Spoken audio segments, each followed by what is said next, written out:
Bali. And the evidence shows that it was a military job, and it looks like it was done to get the Australians behind the war. A tourist bar was targeted full of Australians, and now the Australians are cracking down on their people and taking all of their liberties, just over and over and over again. The families of the victims in Australia aren't sitting down and taking it quietly.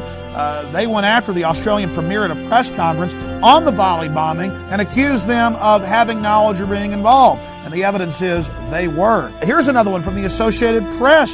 In 2003, FBI recruited and protected violent informants nationwide for decades.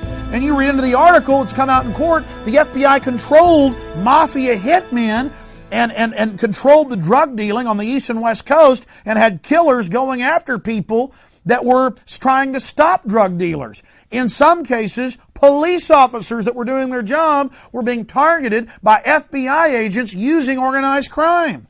I mean, folks, and this is the government that wants to take all your liberties under Patriot Act 2. Then you have Russia. Putin was conclusively caught by Moscow police using the new KGB, the FSB, to carry out bombings. And when a Russian media tycoon exposed the story, Putin tried to have him arrested, and he had to flee the country. There are so many other examples of government-sponsored terrorism. They've admitted under Project Shad in the 70s, they sprayed our troops with chemicals and biologicals on ships. Incredible illnesses and even some deaths resulted. They admit that they sprayed U.S. states thousands of times from Alaska to Florida. They just calmly announce it. It's not even a major news headline. That's one of the tactics the propagandists use. They will minimize massive news stories by burying them in the paper and then have 100 reports, about how to bake a cake or roast a turkey. And now the Army and Homeland Security are announcing that they're going to have biological spraying of Bacillus thuringiensis, a dangerous bacteria, over many areas of Oklahoma. Now, people in Oklahoma have been talking to me about this tonight and saying, anything coming out of a plane landing on my state, I think that seems suspicious. And the folks I've talked to tonight say they're feeling a sense of homeland insecurity. Again, just setting the precedent. They can spray us whenever they want. Here's another headline. Records, U.S. did open-air biological chemical weapons test in Florida.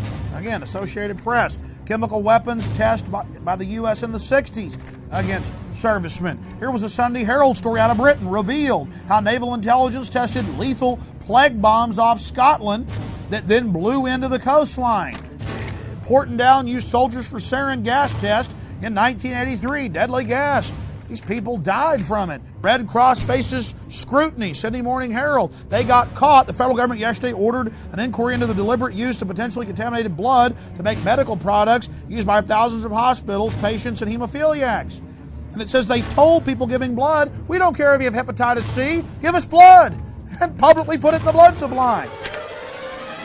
Here's another one. UN complicit in forced sterilization. Still going on. Eugenics, Nazi programs. They call it bioethics today. Here's another one. Britain toy with ethnic cleansing.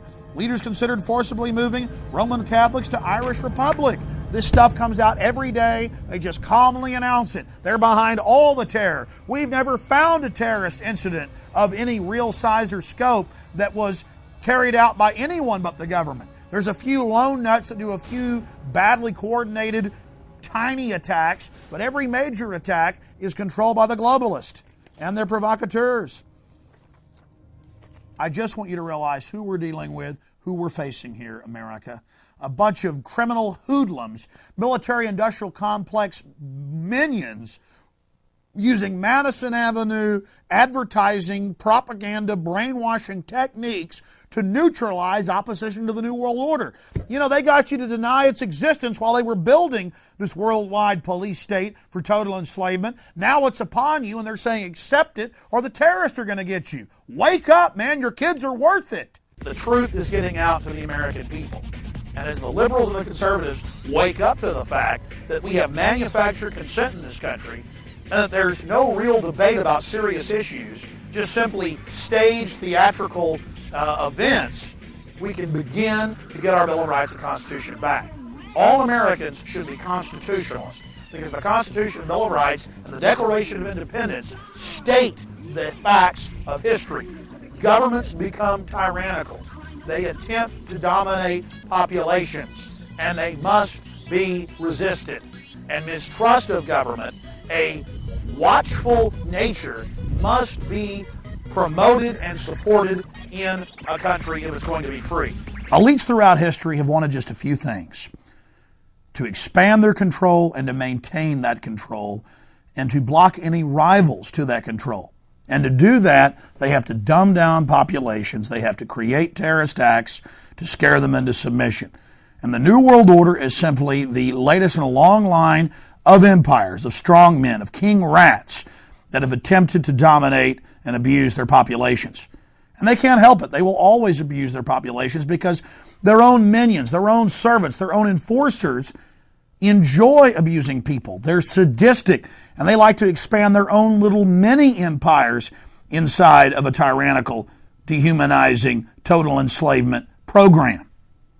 It is the law of the jungle. It is the law of world history. And as a great statesman said, those that don't know history are doomed to repeat it. Power corrupts, and absolute power corrupts absolutely. And I know this: resistance to tyrants is obedience to God. Let's look at the Patriot Act 1 and 2 and what Homeland Security sets up here in the United States. Using the pretext of terror, in the wake of September 11th tragedy, the federal government passed the Patriot Act 2. Members of Congress were not even allowed to read it. They were ordered by committee chairmen to go out on the floor and vote for something they had